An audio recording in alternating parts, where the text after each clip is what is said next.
રાતના 8 વાગ્યા હતા. બહાર ધોધમાર વરસાદ પડી રહ્યો હતો. વીજળી ચમકી રહી હતી. અચાનક મારા દરવાજે ટકોરા થયા. મેં દરવાજો ખોલ્યો તો એક સુંદર યુવતી માથે ટોપલો લઈને ઊભી હતી. તે વરસાદમાં ભીંજાઈ ગઈ હતી. ઘરના દીવાની રોશનીમાં તે ખૂબ સુંદર લાગી રહી હતી. મેં તેને અંદર આવવાનું કહ્યું. તે મારી ઓળખની નહોતી. તે ધીમે ધીમે અંદર આવી. તેના ભીના કપડાં શરીર સાથે ચોંટી ગયા હતા. તેના વાળ ભીંજાઈને તેના કપાળ પર ચોંટી ગયા હતા. તેની આંખોમાં ડર હતો, પણ ભરોસાની ચમક પણ હતી. મેં તેને ભીના કપડાં સૂકવવા ટુવાલ આપ્યો. તે કપડાં બદલવા બીજા રૂમમાં ગઈ. ઘરમાં હું એકલો જ હતો, કોઈ નહોતું.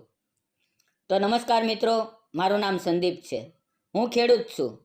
મારી ઉંમર 31 વર્ષની છે. મારા જીવનમાં એક એવી ઘટના બની જેણે મારું આખું જીવન બદલી નાખ્યું. તે રાત્રે 8 વાગ્યે ધોધમાર વરસાદ પડી રહ્યો હતો. વીજળી ચમકતી હતી. અચાનક દરવાજે ટકોરાનો અવાજ આવ્યો. હું ખાવાનું ખાઈને બેઠો હતો. આટલી રાત્રે કોણ આવ્યું હશે એવું વિચારીને હું ઊભો થયો અને દરવાજો ખોલ્યો. ઘરમાં એક નાનો બલ્બ હતો. તેની ઝાંખી રોશનીમાં મને એક અસ્પષ્ટ ચહેરો દેખાયો. તે એક યુવતી હતી. તેના ચહેરા પર થોડી રોશની પડી રહી હતી અને તે ખૂબ સુંદર લાગી. તેના શરીરમાંથી પાણી ટપકી રહ્યું હતું. તે સંપૂર્ણ ભીંજાઈ ગઈ હતી. તેના માથે ટોપલો હતો. મેં તેને પહેલાં ઘરમાં આવવા માટે કહ્યું. તે બોલ્યા વિના અંદર આવી અને ખૂણામાં ઊભી રહી. તેણે ટોપલો નીચે મૂક્યો. હું બીજા રૂમમાં ગયો અને શરીર સાફ કરવા ટુવાલ લાવ્યો. મેં તેને કપડાં પણ આપ્યા. કારણ કે ઘરમાં કોઈ સ્ત્રી નહોતી, એટલે સાડી જેવા કપડાં નહોતા. મેં પૂછ્યું, મારા કપડાં પહેરશો? તે કંઈ ન બોલી. મેં ખૂટી ઉપરથી એક પેન્ટ અને શર્ટ કાઢીને આપ્યા અને કહ્યું, સામેના રૂમમાં જઈને કપડાં બદલી લો. તમે ઘણા ભીંજાઈ ગયા છો. તે રૂમમાં ગઈ અને કપડાં બદલવા લાગી. હું ખાટલા પર બેસીને વિચારતો હતો કે આ યુવતી કોણ હશે અને આટલી રાત્રે કેમ આવી. તેનો ટોપલો જોઈને લાગ્યું કે તે હપ્તાના બજારમાં શાકભાજી વેચવા આવી હશે. ઉત્સુકતાથી મેં ટોપલો ખોલીને જોયું. તેમાં થોડી લીલી શાકભાજી અને તોલવાનો કાંટો હતો. આથી મને ખબર પડી કે તે શાકભાજી વેચવા આવી હશે અને મોડું થઈ જવાથી તથા વરસાદને કારણે મારા ઘરે આવી હશે. આ જોઈને હું ફરી ખાટલા પર બેસી ગયો. થોડી વારમાં તે યુવતી મારું પેન્ટ અને શર્ટ પહેરીને બહાર આવી. તેની પાસે બીજો કોઈ વિકલ્પ નહોતો. ઘરની રોશનીમાં તે એ કપડામાં ખૂબ સુંદર લાગી.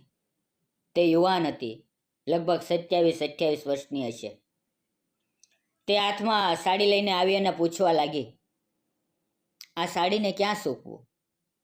મેં ઘરમાં દોરી લાવીને બંને છેડે બાંધી અને કહ્યું, અહીંયા સૂકવી દો.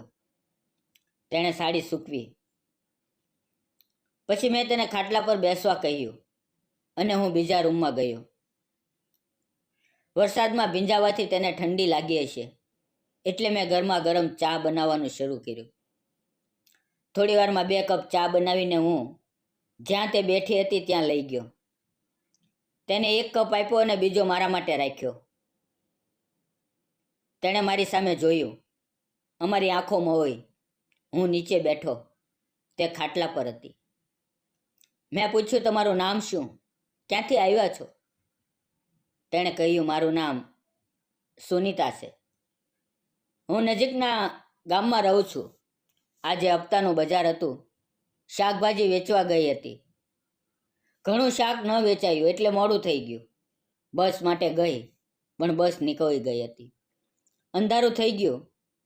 મને લાગ્યું કે ઝડપથી ઘરે પહોંચી જઈશ, પણ રસ્તામાં વરસાદ શરૂ થયો અને તમારું ઘર દેખાયું, એટલે અહીંયા આવી. મેં મારું નામ જણાવ્યું. મારું નામ સંદીપ છે. પછી પૂછ્યું, ખાવાનું ખાધું? તે કાંઈ ન બોલી. એટલે મને સમજાયું કે તેણે ખાવાનું નથી ખાધું. હું રસોડામાં ગયો. મારું ખાવાનું થઈ ગયું હતું, પણ થોડું શાક અને રોટલી બચ્યા હતા.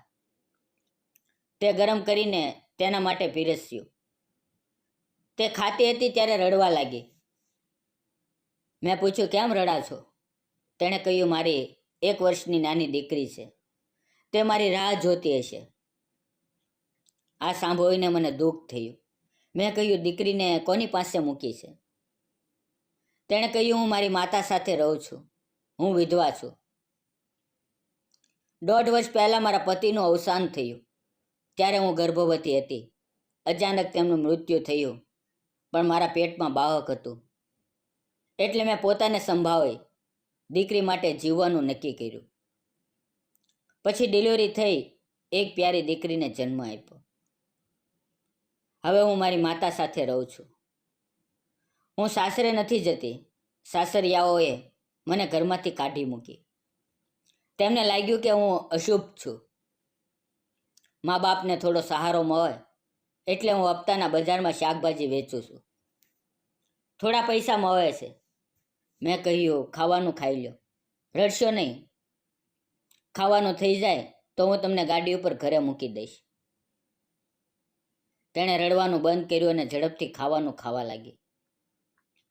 થોડી વારમાં વરસાદ ઘણો ઓછો થઈ ગયો. ફક્ત હવે ફુવારા પડતી હતી. તે વારંવાર બહાર જઈને જોતી કે વરસાદ બંધ થયો કે નહીં, પણ હજુ થોડો વરસાદ ચાલુ હતો.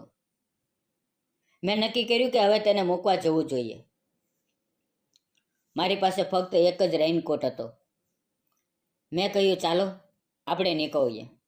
વરસાદ બંધ થવાનો નથી. તેની સાડી ઘણી હદે સુકાઈ ગઈ હતી. તે સામેના રૂમમાં ગઈ, સાડી બદલી અને ટોપલો લઈને આવી. અમે બહાર આવ્યા. મેં દરવાજાને તાળું માર્યું. મેં ઘરની એક શાલ તેને ઓઢવા આપી, જેથી વરસાદમાં તકલીફ ન થાય. મારા શરીર પર રેનકોટ હતો.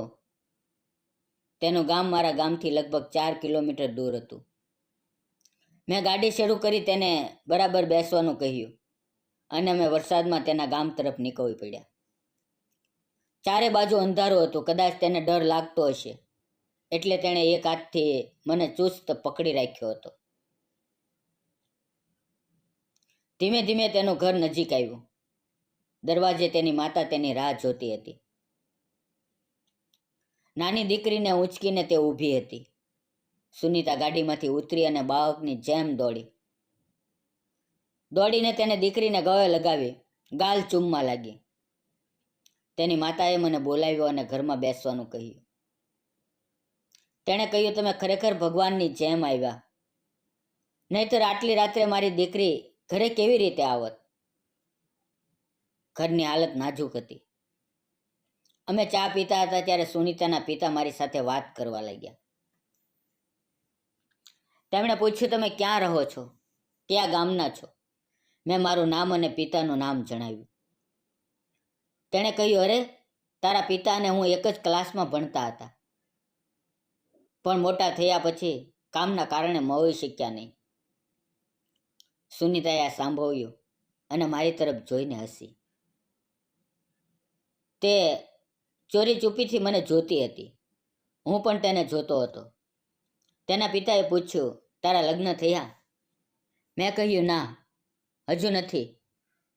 મારા માતા પિતાનું અવસાન થઈ ગયું છે, એટલે મારી ખબર લેવાવાળું કોઈ નથી. આ સાંભળીને તેમને ખરાબ લાગ્યું. સુનીતાનો ચહેરો પણ ઉદાસ લાગ્યો. હવે વરસાદ સંપૂર્ણ બંધ થઈ ગયો. મેં કહ્યું, હવે હું જાઉં છું. મેં સુનીતા તરફ જોયું. એક હાસ્ય આપ્યું. તેણે પણ હળવું હસીને જવાબ આપ્યો. હું ઘરે પાછો આવ્યો. દરવાજે પ્રવેશતા જોયું કે ઘરમાં થોડી શાકભાજી રાખેલી હતી. મને લાગ્યું કે સુનીતાએ પોતાના ટોપલામાંથી મારા માટે રાખી હશે. તે ખૂબ પ્રામાણિક લાગી. તેના આ નાનકડા વર્તનથી મારા મનમાં તેના માટે ખાસ લાગણી જન્મી. સુનીતા દેખાવે ખૂબ સુંદર હતી. તેના વર્તનમાં શાંતિ અને સચ્ચાઈ હતી. હવે તે મારા મનમાં વસી રહી હતી. 2-3 દિવસ આમ જ નીકળી ગયા. પછી ફરી રવિવાર આવ્યો એટલે હપ્તાનું બજાર. હું બજારમાં શાકભાજી ખરીદવા ગયો ત્યારે ત્યાં સુનીતા ખૂણામાં ટોપલો લઈને શાક વેચતી દેખાય. મને જોતા જ તે હસી. તેનું હાસ્ય ખૂબ પ્યારું લાગ્યું. તેની સામે ફક્ત 2 શાકની ગડ્ડી બચી હતી. બાકીનું બધું વેચાઈ ગયું હતું. તેણે એ 2 ગડ્ડી ઉપાડી અને મારી થેલીમાં મૂકવા લાગી. મેં કહ્યું, આમ કેમ કરો છો? કેટલા રૂપિયા થયા? તેણે કહ્યું, પોતાના લોકો પાસેથી પૈસા નથી લેતા. આ સાંભળીને મેં તેની આંખોમાં જોયું. અમારી નજરો મોઈ. એક પળ માટે દુનિયા થંભી ગઈ. મેં પૂછ્યું, લાગે છે બધું શાક વેચાઈ ગયું? તેણે કહ્યું, હા, આ છેલ્લી 2 ગડ્ડી હતી. હવે હું ઘરે જાઉં છું. મેં પૂછ્યું, બસ કેટલા વાગે છે? તેણે કહ્યું, 4 વાગે. ત્યારે લગભગ 3:30 વાગ્યા હતા. મેં કહ્યું, ચાલ ત્યાં સુધી હોટલમાં ચા પીએ. તેણે ના પાડી, પણ હું તેને હોટલમાં લઈ ગયો. ત્યાં તેના માટે કોલ્ડ કોફી અને મારા માટે ચા મંગાવી. તેણે ક્યારેય કોલ્ડ કોફી નહોતી પીધી, એટલે શરૂઆતમાં થોડી શરમાઈ. પણ જ્યારે પીધી તો તેના ચહેરા પર ખુશીની ચમક આવી. અમે એકબીજાના જીવન, પરિવાર, રોજના સંઘર્ષ અને સપનાઓ વિશે વાતો કરવા લાગ્યા. વાતોમાં સમયનું ભાન ન રહ્યું. અચાનક તેની નજર ઘડિયાળ પર પડી. 4:05 થઈ ગઈ હતી. તેને યાદ આવ્યું કે બસ નીકળી ગઈ હશે. અમે હોટલમાંથી દોડીને બસ સ્ટેન્ડે ગયા. ત્યાં પૂછતા ખબર પડી કે બસ 5 મિનિટ પહેલાં નીકળી ગઈ હતી. હવે બીજી બસ 2 કલાક પછી હતી.